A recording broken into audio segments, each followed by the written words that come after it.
Alrighty, people, here we are. Ready for Song of Myself, Part 2. We last left off with Section 7 in the previous video, and so we're going to start right here. You'll remember that I said Sections 6 and Section 7 are basically the two most important in the entire poem. We're looking at this big, huge 52-section poem, and I'm going to basically say that the way that I'd like you to think about it is that there are going to be three sort of parts to it. Part 1 through 7, which is just going to sort of just set the beginning for this and lead up to basically an assertion that he makes in Section 7 about human immortality. We'll figure out what he means by that. And then the last 7 sections, section 46, 47, 48, 49, 50, 51, 52, those are going to be a sort of closing to it. And what's going to happen at the very end of section 7 and at the beginning of section 8 is this sort of strong, large middle part from section 8 to section 45. And it's not the only way to divide the poem up is to think about those three ways.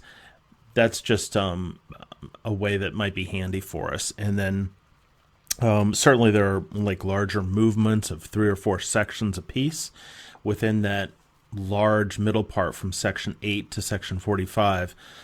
Sometimes 2, 3, even 4 sections which all work together in some way. But we're going to start with section 7 and then look at what happens at the very end of it and then the beginning of section 8.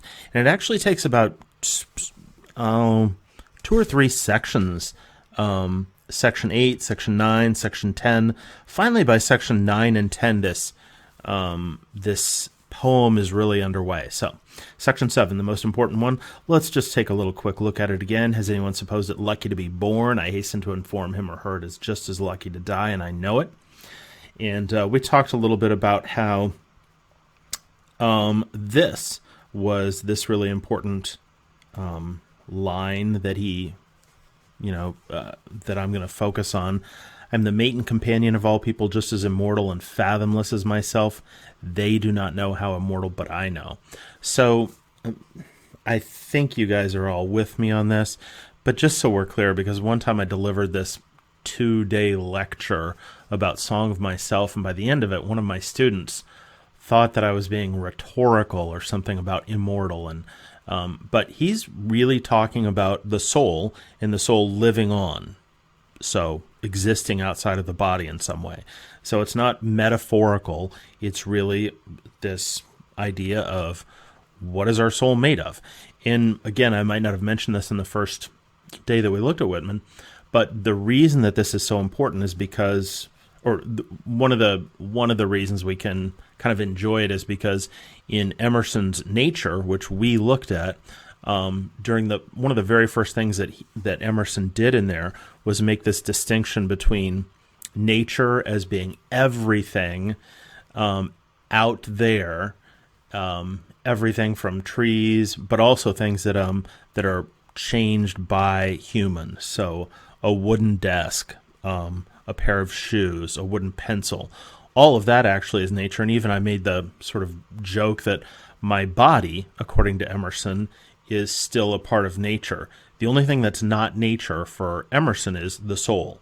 And then what I would say is probably that when Emerson and probably as well Whitman, when they use the word soul, I think that we use the word consciousness in 2020 to mean something very similar, and maybe that's just a little easier handle because it's something that we're used to as consciousness rather than soul. Anyway, so great. Now, so he, in section 6, he had this sort of weird thinking process where a child came to him, said, "What is the grass?" fetching it to me with full hands, which led him to have this little thing where he was thinking sort of almost out loud to himself, to us as the reader. I guess it must be this. I guess it must be this. I guess it must be this. And then he gets down and then he says, and now it seems to me the beautiful uncut hair of graves. And of course this is important because the title of the entire book is Leaves of Grass. So, great. He starts thinking about that. He starts thinking about the dead from which the grass is growing, and then he gives us this assertion of human immortality in section 7. Now, so once we have that, which is again, section 7 is without a doubt the most important section, at least in the first maybe half of the poem or something. Section 7 is incredibly important. Section 46, when we get to it, is going to be really important. And then the last couple of sections, obviously, as well, too. But section 7, it's going to be what echoes throughout the end of the poem. So, fabulous.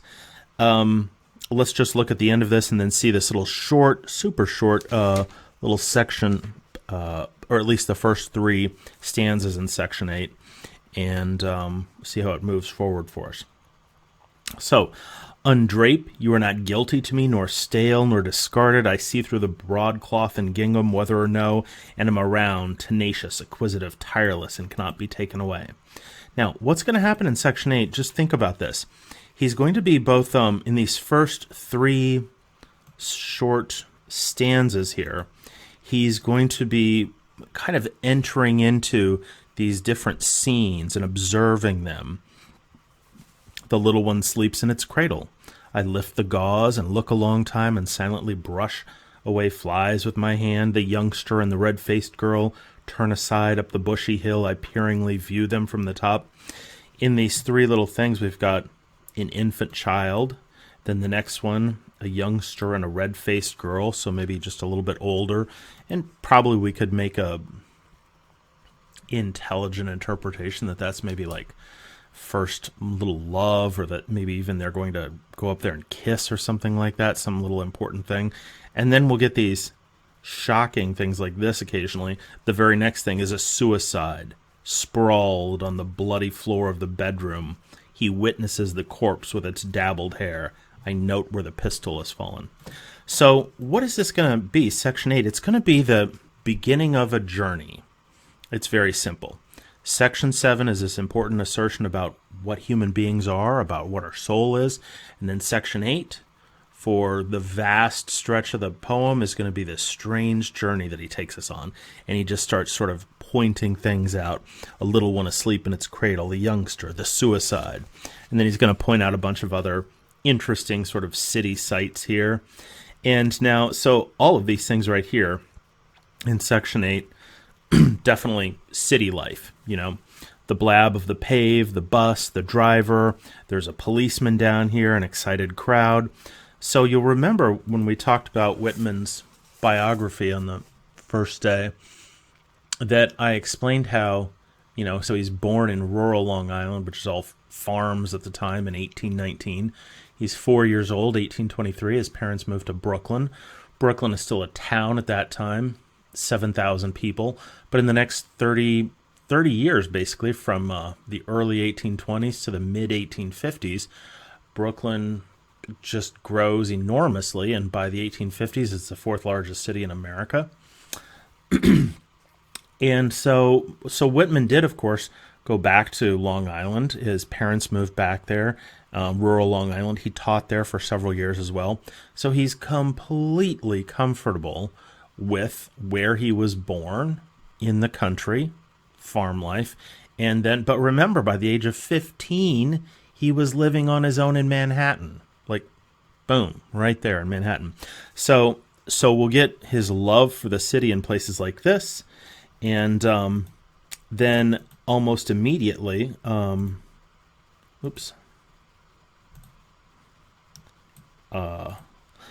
almost immediately at the end of Section 8, he's discussing, what's going on in the city, all these crazy things going on, criminals, slights, adulterous offers made, acceptances, rejections with convicts, so it sounds like prostitutes there.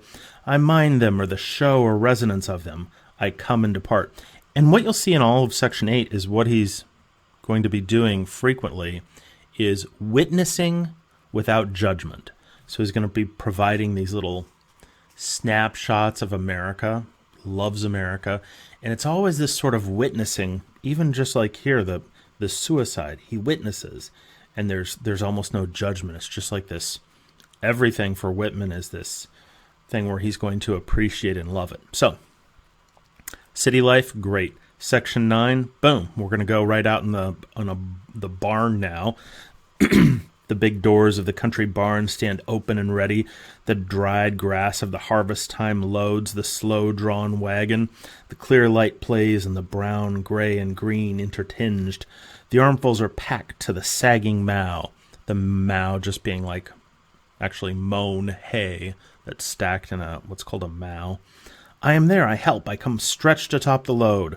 So you'll see what happens there is we don't have to feel like we have to rigidly follow some sort of story. He's in the city, now he's in the country.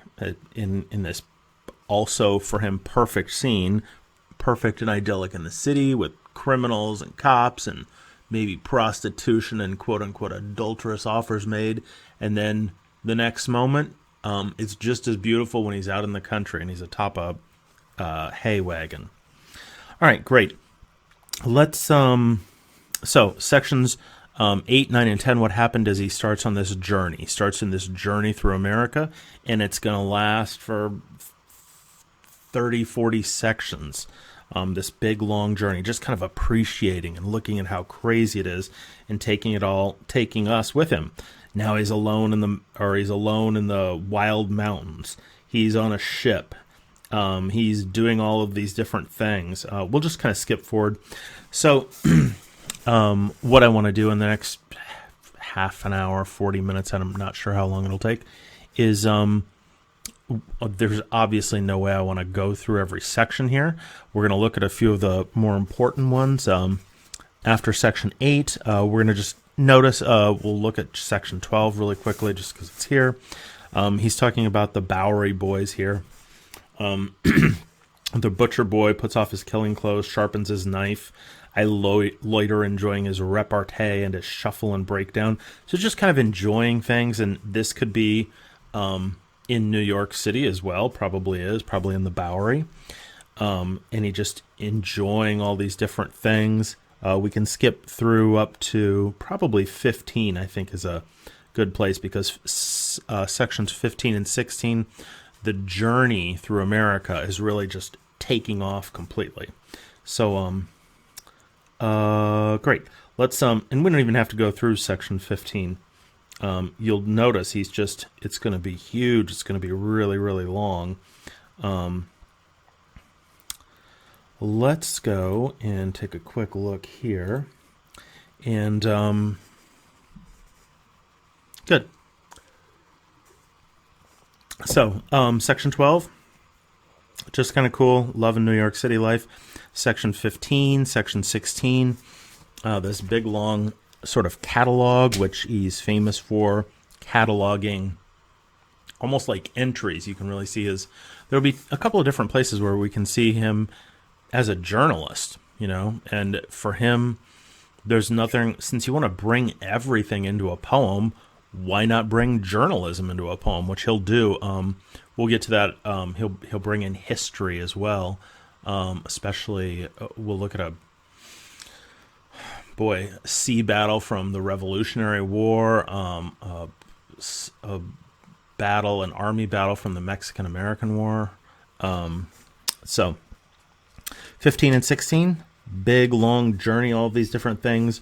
The Wolverine, the Connoisseur, the Deckhands, the Clean-Haired Yankee Girl, Flatboatman, just all of these different things all over America.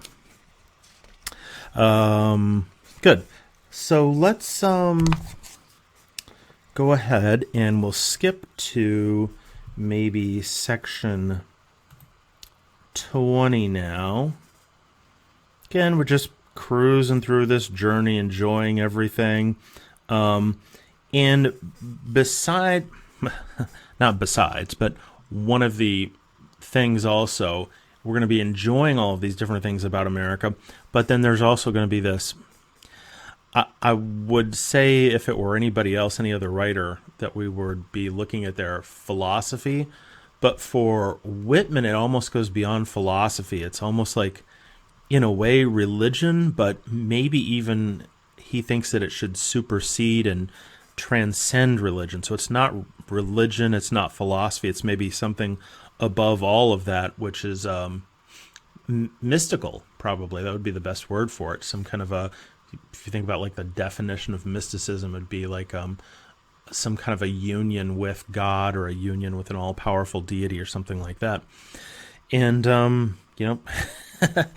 that's what he's going for. He's going for union with whatever the supreme energy source is, we might say. He'll say God sometimes, but he doesn't want us to get wrapped up in what our prior conceptions about God were. So anyway, section 20. Who goes there? Hankering, gross, mystical nude. How is it I extract strength from the bee-fight? What is a man, anyhow? What am I? What are you?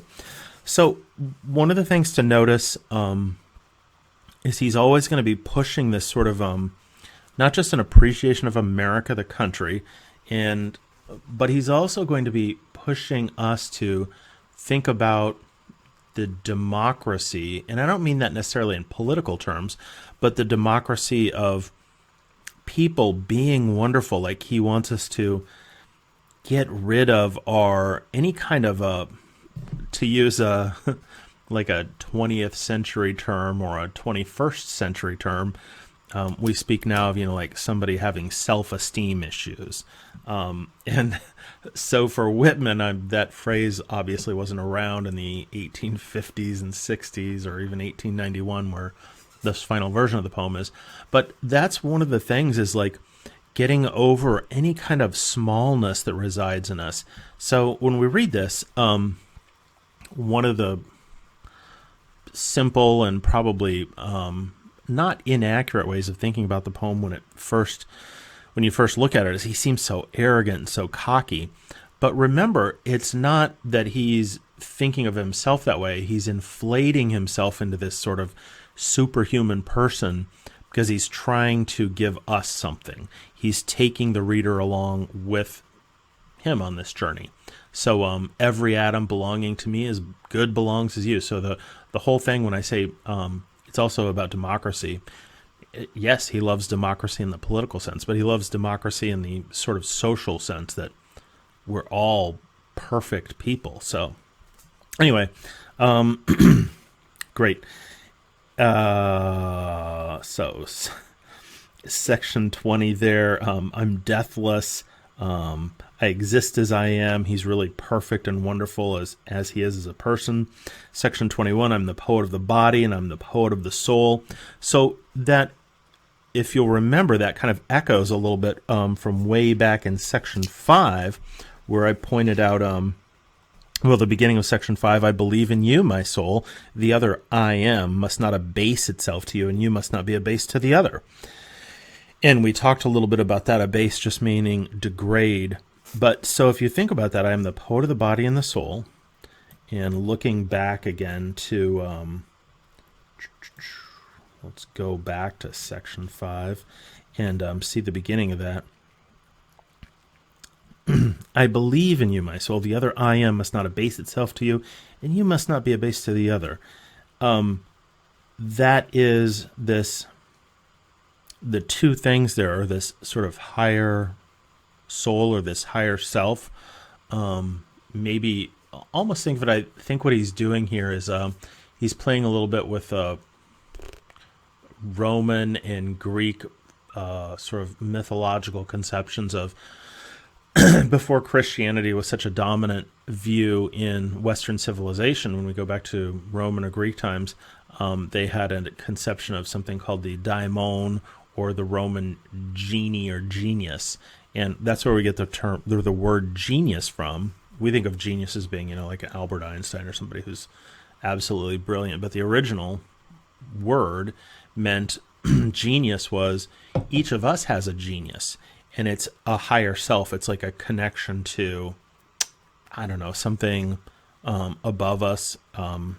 It's very kind of similar. It predates the idea of like a Christian idea of a guardian angel, but that metaphor kind of works for what a genius or a daimon is.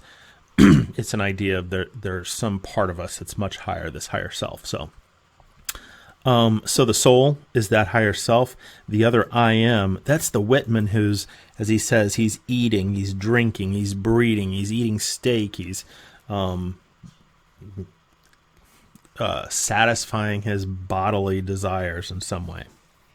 Okay, awesome. So let's we're going to look really quickly at section 24.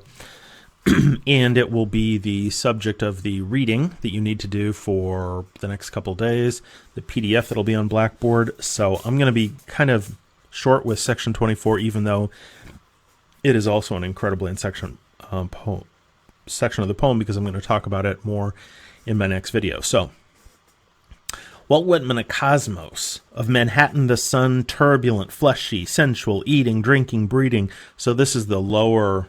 I don't like the lower self because that sounds like hierarchical, but the local physical manifested Walt Whitman is the one that's turbulent, fleshy, sensual, eating, drinking, and breeding. And so we're supposed to appreciate that about ourselves too. Whenever I see that line, and I'm obviously teaching at UA, it reminds me of like the Strip, at night on a home game weekend. Turbulent, fleshy, sensual, eating, drinking, breeding, like you're drinking on the Strip and then you're ready to go eat, what's that little place called that's right across from Rounders? They've got messy fries. So like all that, it's like life is messy and he's appreciating that too. So that important line from section 5 about the soul being perfect, but also the body and who you are as a person. So that's one of the things you should enjoy about Whitman is when you're being sensual, when you're drinking on the Strip and then going to eat at the a little place there near Publix. You're eating falafels and then you go, etc. So that's all good too. So more of section 24 is going to be in the reading that you do for Wednesday. Unscrew the locks from the doors, unscrew the doors themselves from their jambs. It's really beautiful because it's this revolutionary idea he's saying. So he's no sentimentalist. He's no stander above men and women or apart from them, no more modest than immodest. And if you think about this, it's this sort of carpentry metaphor. Unscrew the locks from the doors. So like, take the locks off. I want to break out of conformity. I want to break conformity. And then, so that's the first line, unscrew the locks from the doors. But then he takes it further. Unscrew the doors themselves.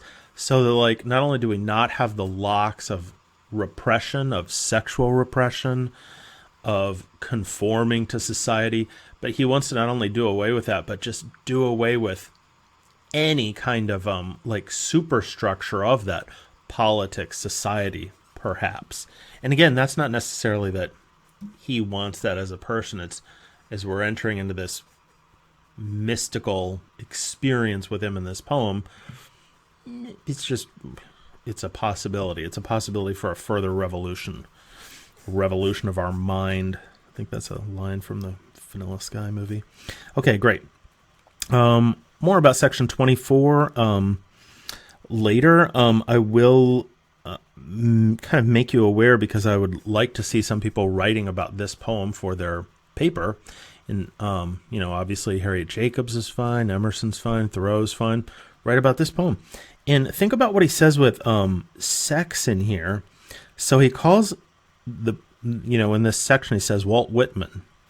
But then he says, so whoever degrades another degrades me. Through the afflatus surging and surging. That reminds me a little bit of earlier in the poem, always urge, the procreant urge of the world. So the idea is expansion of consciousness. He starts sort of almost like channeling forgotten people, the downtrodden here. And now think about this too, through me forbidden voices of sexes and lusts, voices veiled and I remove the veil. I think it's totally appropriate to see this in 2020 and sort of think of this as we could apply the notions of fluid notions of gender identity, which we now have in 2020. And this is almost like an idea of that. What he's doing is trying to not only remove Judeo-Christian notions of sexual repression, but just get rid of all kinds of different labels. When we have labels, I think that what this line means is it veils us. And so he's trying to remove that. So, good. And, it's not supposed to be philosophical or anything. It's really about becoming completely open about your body. So that's where he says something is kind of shocking is, I do not press my fingers across my mouth. I keep as delicate around the bowels as around the head and heart. Copulation is no more rank to me than death is. I believe in the flesh and its appetites. So, so important. So again, there's zero idea for repression here. He's going to say every single thing. Seeing, hearing, feeling are miracles. Each part and tag of me is a miracle. A tag is just like a little protrusion. So every little piece of his body that is a protrusion in any way is a miracle. Everything's divine. Okay, great. Well, I need to move on. And so section 24, I think I said in this, the climax of the speaker as prophet. So that's great. Now, let's skip from 24. Well, we'll look at one more thing really quickly in 25. So he's kind of becoming this prophet of democracy, of breaking down conformity, of sexual freedom. That's what I mean by he's being a prophet. He's trying to get rid of all these different things, labels.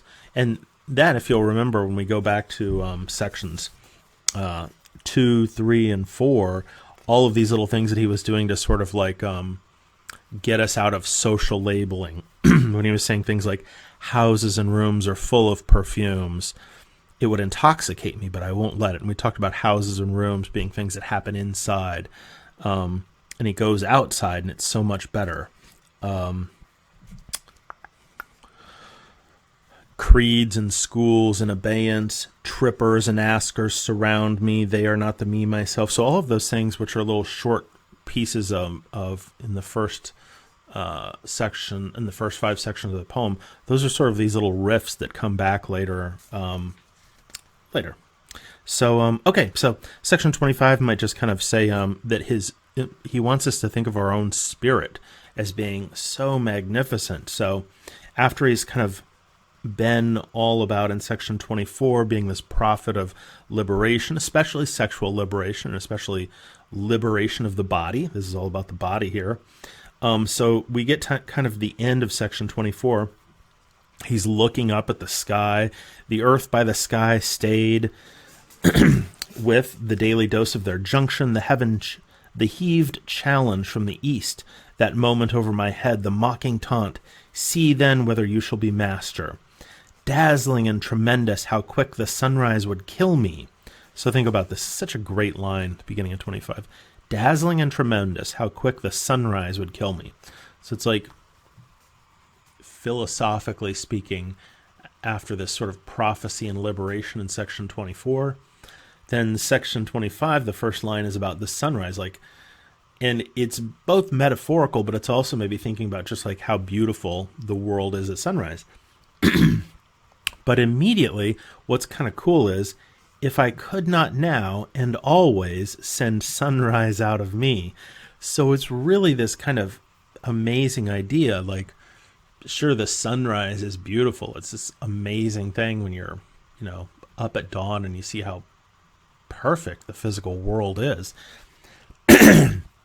But always there's, with Whitman, yes, the natural world is wonderful and fabulous, but maybe even more amazing than that is human imagination, the human spirit.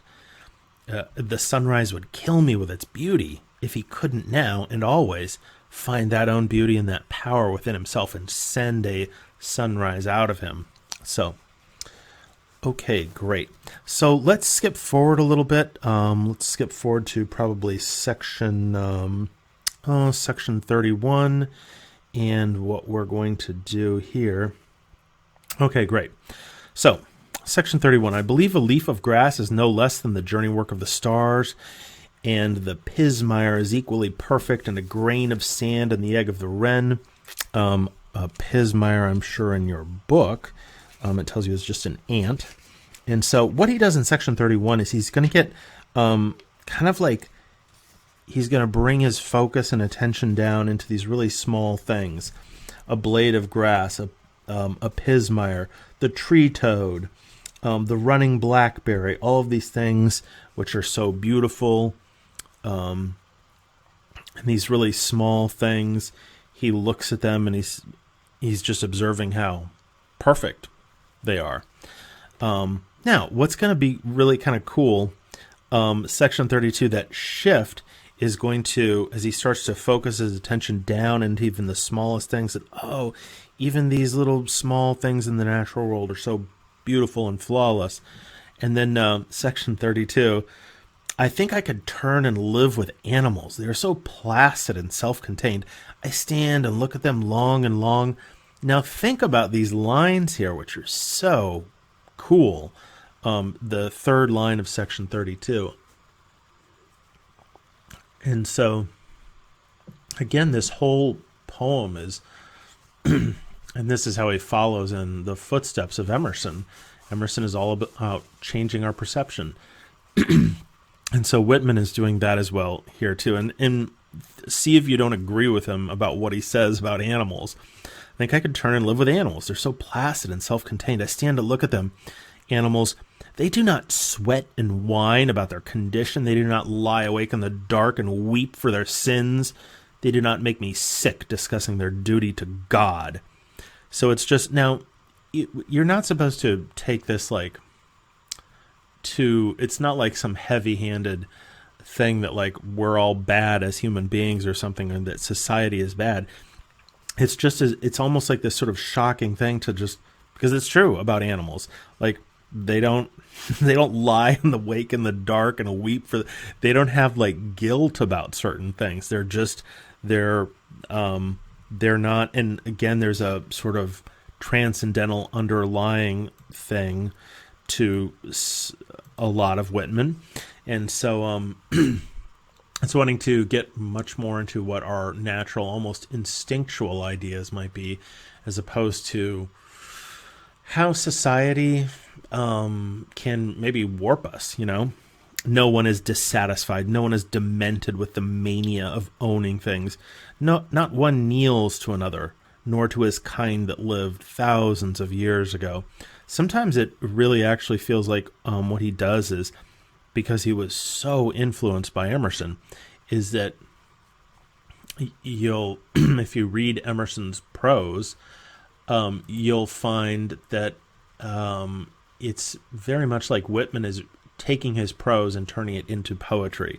So if it reminds you of that, it should. Like even something we didn't talk about too much, but way back toward the beginning of the poem of Song of Myself, where he's in section 4, maybe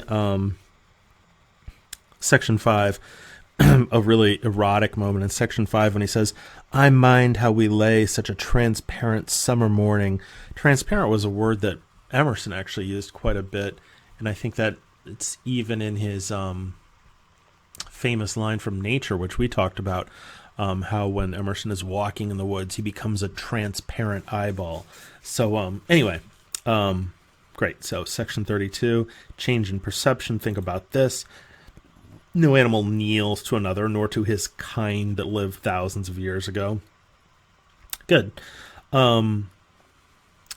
So he starts to see this, speaks about one animal in particular, this gigantic beauty of a stallion, fresh. By the way, I think there's something a little homoerotic right here. A gigantic beauty of a stallion, fresh and responsive to my caresses, head high in the forehead, wide between the ears, limbs glossy and supple, tail dusting the ground, eyes full of sparkling wickedness. Beautiful animal.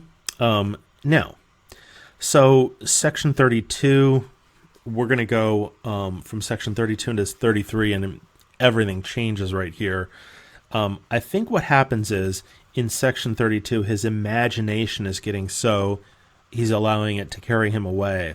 Look at the animals, how flawless and perfect they are. They don't kneel to each other. They don't put anybody up on a pedestal. They don't. I love that line. They're not demented with the mania of owning things. Then he is with this big, beautiful stallion. And then, so he says, I but use you a minute, then I resign you, stallion. Why do I need your paces when I myself outgallop them? So again, it's reminiscent of that line in section 25 about the sunrise being so beautiful, it would kill me, except for the fact that I can create a sunrise out of myself.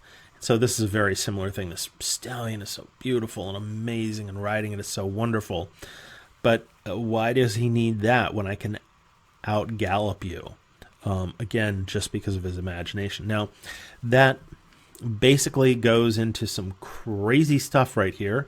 And what you look at with section 33, section 33 is a huge, if perhaps I've never measured it or anything, but I think it might be the longest section of the poem, a couple hundred lines, I believe.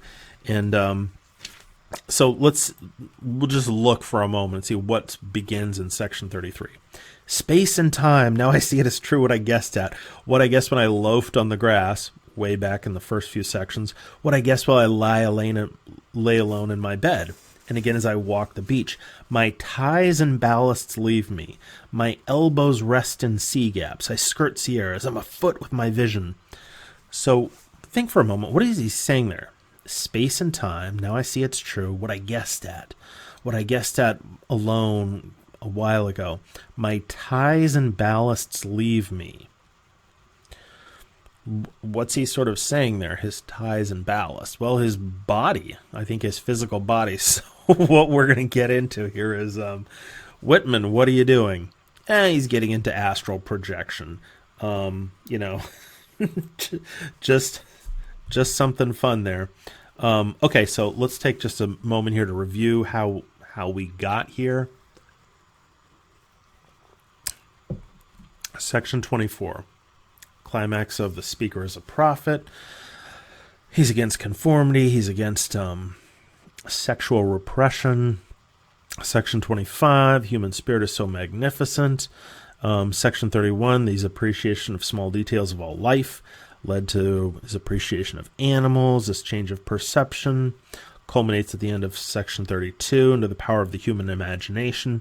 So, as he allows his imagination to become paramount, to become everything really, to be more powerful than the sunrise, more powerful than the stallion, it leads to astral projection. So, well, there's a problem with astral projection. What is it? I just thought I'd throw this little meme in there to see how you're doing. There's a kitten. He or she astral projected. And that's his astral body looking back going, oh, how do I get back in? All right, so just kidding. That's not really astral projection. But you might be thinking, what's Dr. Wachter talking about? Well, I've got one last meme for you. Okay. I'm not really saying that Whitman felt that he was... I don't even think the term astral projection was something that was... I'm positive it wasn't popular in the 1800s. It's something much more new agey, probably from the 1960s. So it's a term that I'm using and to kind of describe what he does in section 33. And so let's just kind of take a look. So he gets rid of his body. Why? Why do that in the poem? Why get rid of your body? Well, basically so you can sail around America. Literally, it's almost just like his consciousness is flying around like Superman, and he's just going to appreciate all these crazy things. So he starts appreciating the city's quadrangular. Well, we're not going to go through all of it, but literally, he's just... Imagine in section 33, it's like his consciousness is soaring all over America and just loving everything, man. He starts he's all about, of course, the natural world.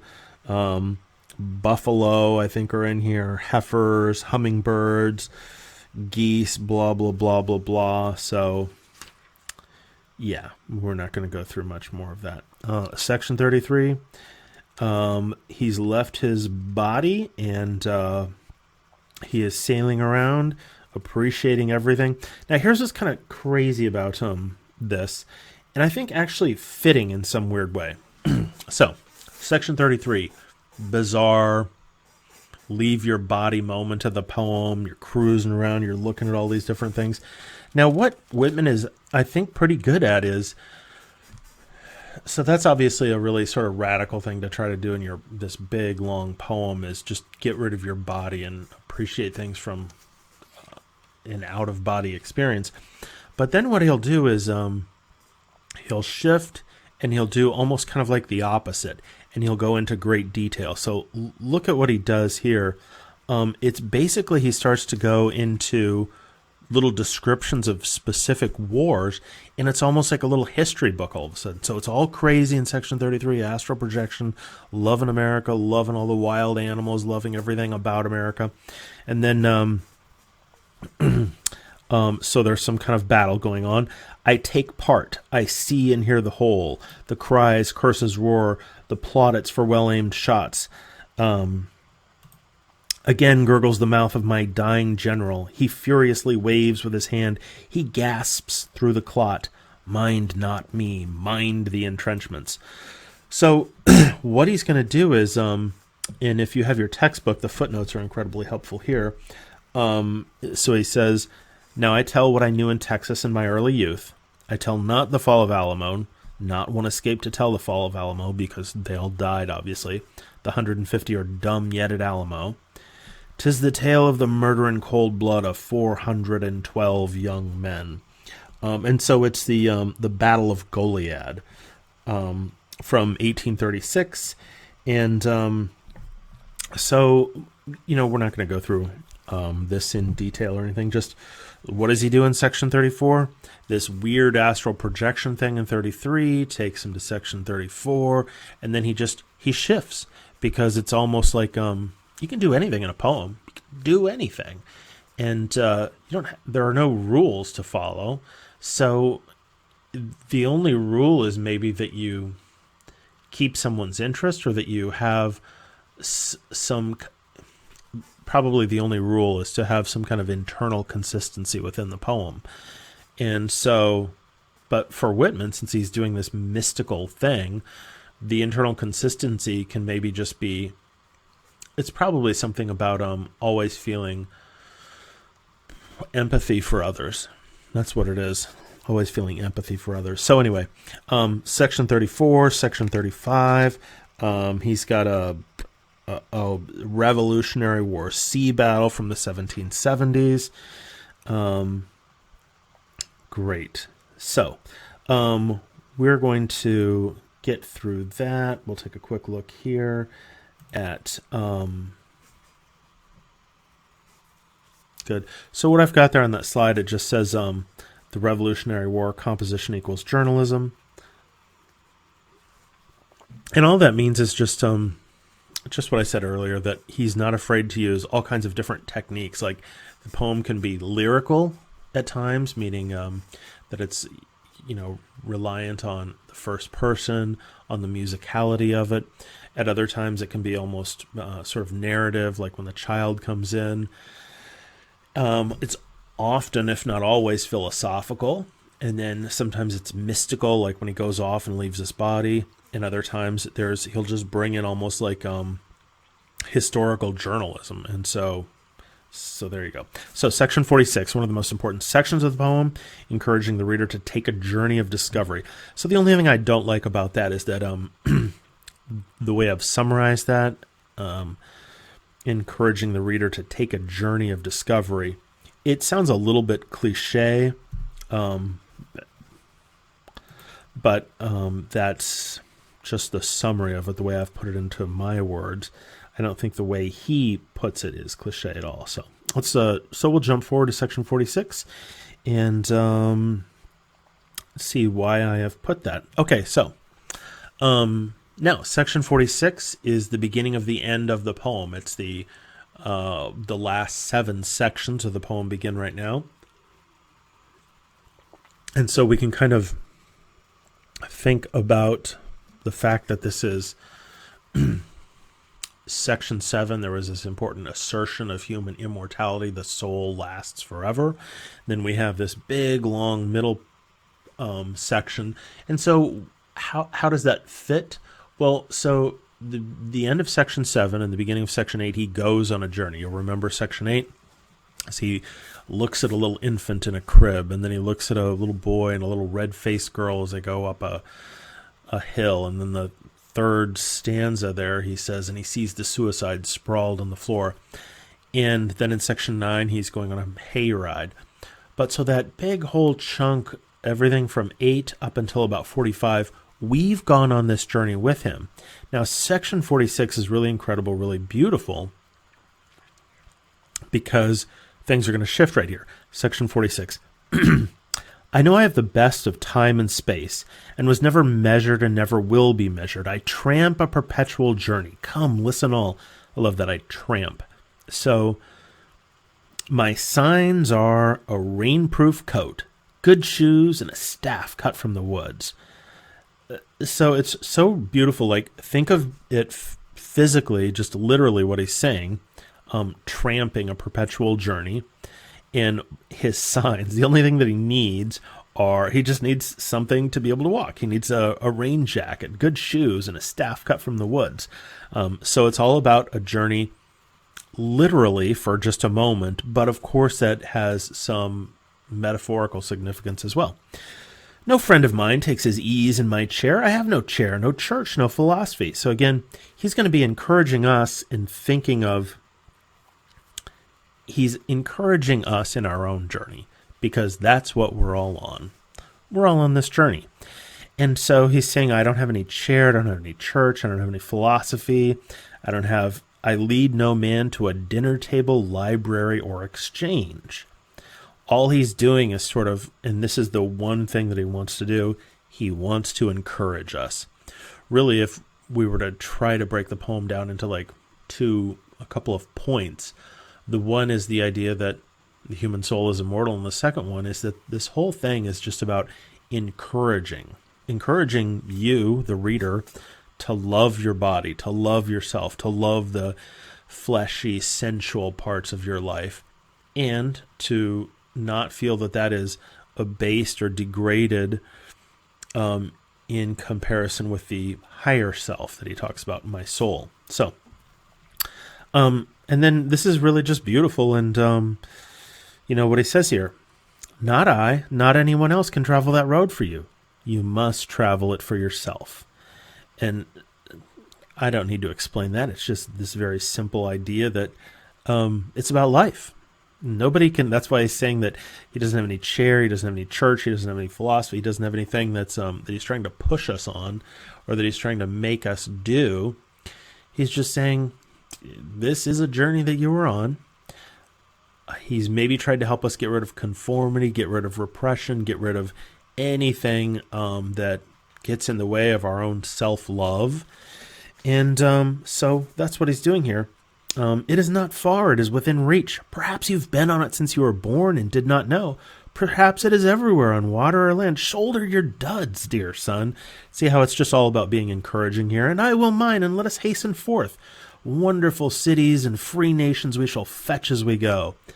Maybe a little reminiscent of Emerson as well, where Emerson kind of tells us that the world is, he doesn't say the world is our oyster, but he basically says that the world is waiting for us, and the post office is waiting to deliver our mail, and the sidewalks exist for us, and everything, the libraries and the shops, they're just everything's put there for us. We can do whatever we want. So this section 46 is also going to be kind of, he's going to play with some of the same ideas in the very last section of the poem. So anyway, so we can see section 46 begins the ending, tells us that we're off on this journey, and it's so kind of cute in a way too. Like, sit a while, dear son. Here are biscuits to eat. Here is milk to drink. And as soon as you sleep and renew yourself, you're going to go off and you're going to, keep going with your journey. So, great. So, let's talk about the last couple of sections, which are important. So, section 46, we're on a journey of life. And the simplest way to sort of extrapolate from that is maybe that we have to, well, as Whitman says, we have to do it for ourselves. Nobody can do it for you. Nobody else can travel that road for you. And I think what that means is not just that no one can live your life for you, but that no one can decide on the meaning of your life but you.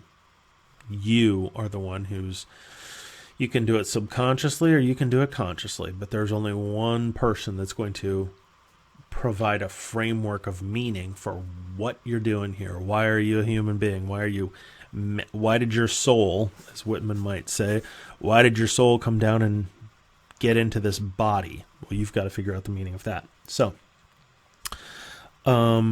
great. And let's skip forward to section 48. Section 47 is really cool, more a little about being comfortable with your body. Section 48 is going to be really nice too. Section 48 and 49 will work together, and they'll flesh out the theme that he introduced in section 7. So we'll look at this and wrap it up in the next few minutes. Section 48. I have said that the soul is not more than the body, and I have said that the body is not more than the soul. And nothing, not God, is greater to one than oneself is. Whoever walks a furlong without sympathy walks to his own funeral dressed in his shroud. So that's maybe the only... I'm going to suggest at the end that there are only two things which are sinful to Whitman. And that's one of them right there, that fourth line down. Whoever walks a furlong without sympathy walks to his own funeral. So that's the only thing that Whitman might say is he would never use the word evil or anything like that. Nothing's horrible or bad even when things happen. Well, even when death happens, it's not bad for him because he's suggesting that the human soul is immortal. But he's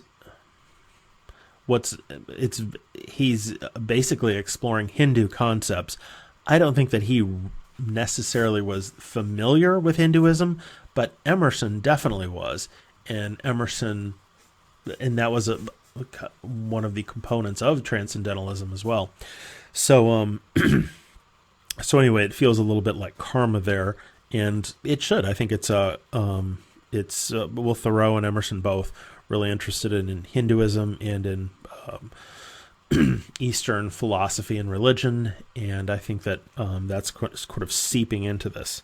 And it may also just be because it's such a beautiful and true thing, regardless of any religion. It's a sort of the golden rule, do unto others. And so the only thing that is a real sin is to not have sympathy, doesn't necessarily mean you have to do something else for somebody else. It doesn't mean anything else. It just means got to have sympathy. Okay, great. And I or you, pocketless of a dime, may purchase the pick of the earth, and to glance with an eye or show a bean in its pod confounds the learning of all times. There is no trade or employment, but the young man following it may become a hero. There is no object so soft, but it makes a hub for the wheeled universe. That's such a beautiful and weird line. I think I got this from something on physics or cosmology that I saw the other day. It was just like this silly but true observation that every person thinks of themselves as the center of the universe. But since the universe is infinite, actually every person is the center of the universe. And anyway, so that line reminds me of it. Okay. But section 48, something really important that he does here, and it's playing off of section 7. I say to mankind, be not curious about God. For I who am curious about each am not curious about God. No array of terms can say how much I am at peace about God and about death. Now you see those two things come together. So section 48 is going to be, the point of section 48 is very simple. It's going to be that we shouldn't be confused by prior conceptions of God. And it's a powerful thing, and it might strike some readers as being, maybe even offensive in some ways. But I think what he's trying to do is to freshen or to release everyone's ideas about their relationship to the divine. Maybe that's a good way to put it. So, I hear and behold God in every object, and understand God not in the least, nor do I understand who there can be more wonderful than myself. So, section 48 about getting rid of our prior conceptions of God, and section 49, I am at peace about God and about death, section 49, and as to you, death, and you bitter hug of mortality, it is idle to try to alarm me. To his work without flinching, the Akashur comes. And, I spoke about that line because it's such an interesting line. Back on day one, Akashur, French word for midwife. And so what is death? What is he saying here? Death is a midwife. Death is a birth into something else. So that's why for Whitman, it's death, you can't alarm me because you're not death. The soul goes on, and you're just birthing. Death is helping to take you into something else. So, and as to you, corpse, I think you're good manure, but that doesn't offend me. As to you, life, I reckon you are the leavings of many deaths. No doubt I have died myself 10,000 times before. So, what it maybe sounds like, and I don't really like to use the word reincarnation to explain what he's hinting at here, because I think that has too much of, it seems like it feels like a little loaded word that has got the connotations of religion in it. And so I don't think that Whitman would really be comfortable with that word reincarnation, but it's really, I think that's what he's kind of hinting at, alluding to, if you will. No doubt I have died myself 10,000 times before. Okay, so, great. So section 48, don't be concerned with prior conceptions of God. Section 49, don't be concerned about conceptions of death. Section 50 and 51 are going to be basically one of the important lines here, right here. What I'll say about section 50 and 51 are basically that he's going to suggest that it's okay to, he says it's okay to contradict yourself. And I think it's also okay to be in question about certain things. So the contradicting yourself, this is straight up a riffing from an Emerson line from Self-Reliance. We talked about that, absolutely, you remember, because it was this thing where we thought, well, when you look at what Emerson writes in Self-Reliance, on the surface, it seems like a bad thing to somehow to be a different person today than you will be a month or a year from now, or to have your ideas change or something. It sounds like you're kind of flip-flopping around in who you are as a person. But what Emerson points out is that if you allow yourself to change and to grow and be a different person, then that actually is more substantive and more real. So, and it takes more courage. So anyway, but he's definitely riffing on a little Emerson right here. Do I contradict myself? Very well, then I contradict myself. I am large. I contain multitudes. So great. Now, so what's kind of cool about the very end of this, section 52 is the last section of the poem. And let's take a quick look here at things. So again, just to sort of review as we get to the end of this, section 46, really important, the suggestion that we're on a journey. And although that sounds a little bit cliche, perhaps, it's not if we think of it as the sort of extended importance of it that I suggested was not only that life is a journey, but our purpose, the purpose of the journey, is to assign our own meaning to our life. And that is not cliche at all. That's, my guess is that it's kind of one of the most profound decisions that a person could make, to assign their own meaning to their life. And it's something that, well, if you don't assign meaning to your own life, somebody else is going to do it for you. That's for sure. Either whatever religious ideas you take on. And again, I don't mean to suggest that, there's anything bad about any religion. Yeah, so assigning meaning to your own life. If you don't do it yourself, somebody's going to do it for you. I mean, that may not be something that you're happy with if you haven't done it yourself. Okay, great. So, section 5051, there may be wisdom in not knowing. What's that? Well, that's just the possibility that we don't have to have all the answers done. That's not exactly what he says in 50 and 51, but he kind of alludes to that. There are these questionings and guessings and uncertainties in 50 and 51. And just what I would point out there is that that's okay. That it can be good to not try to always force yourself to have the answer. And that in the poem, in those two sections, I think Whitman is not forcing himself to have an answer. So, section 52 is the end. It reintroduces Glass while clarifying the notion of cyclical rebirth. Closes with encouragement. Let's take a quick look at 52 and why I said that. And it's also kind of funny, too, because there was all of this different stuff that was going on. It's so philosophical and even theological. 48, 49, 50, 51. And what is really beautiful, think about this line here, what it means. The spotted hawk swoops by and accuses me. He complains of my gab and my loitering. Well, basically what this line, let's go back just a little bit. The very end of this, it feels like there's some place we're at physically. And the way that I conceive it, and that I think is helpful, and I think you should, I'm offering that you might do this too. He says, I concentrate toward them that are nigh. I wait on the door slab. So he basically says, so he's waiting for us, like literally, like imagine like a little house out by the woods somewhere. And he says, I'm waiting on the door slab. So it's like he's waiting for us. The language here, at the end of 51 and the beginning of 52, the language sounds precisely like the language from section 46 about the journey.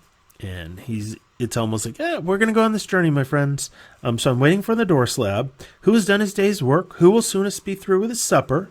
So you're in there in the house.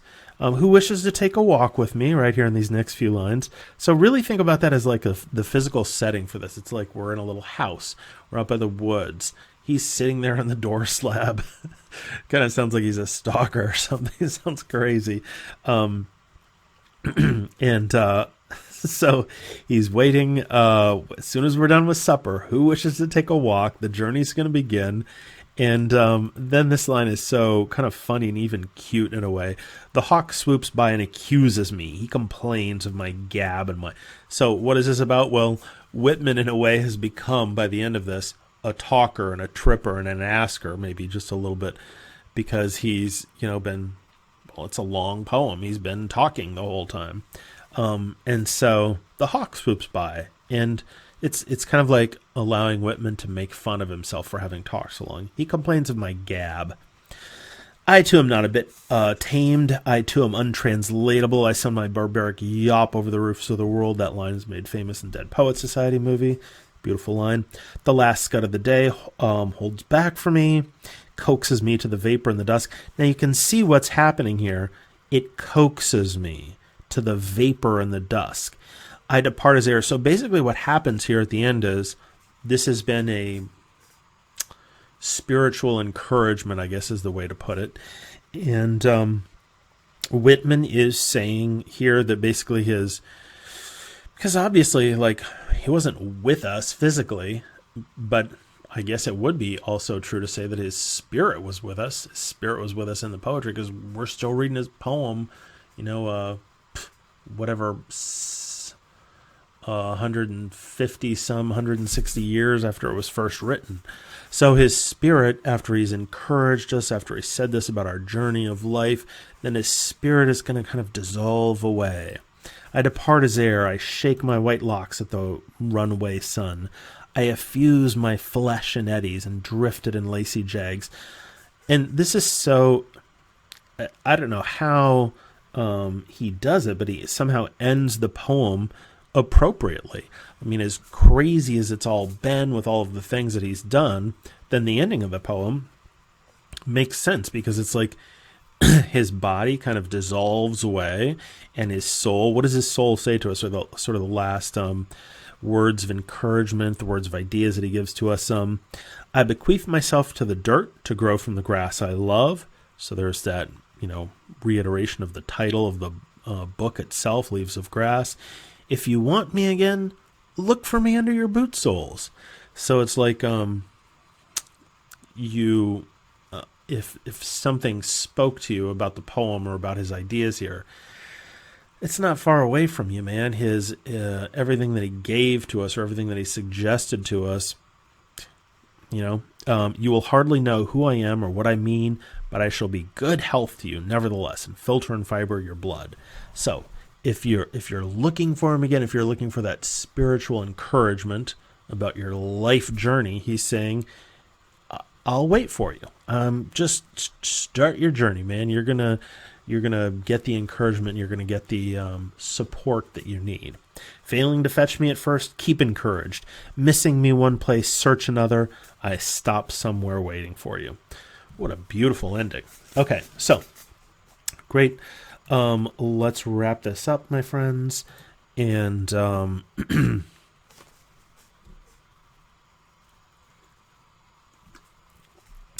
so this is what I would say is the overall significance of the poem. The conceit of the poem.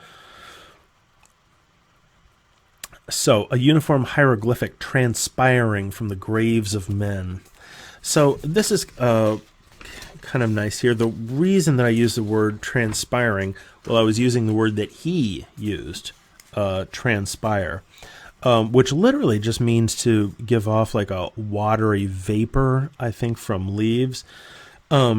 But it also means to pass in vapor form from a living body. So that's kind of what happened at the end of section 52, is he transpired, like he passed away in vapor form, like dissolving.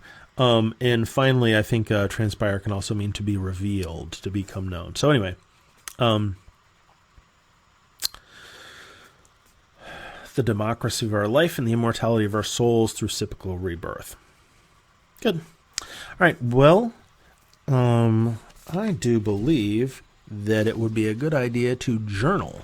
So if you've been watching this, however you've been watching this, pause it for a moment, and whether it's a minute or 5 minutes or a couple of hours, and I'm going to give the journaling prompt for a 10-minute stream of consciousness writing.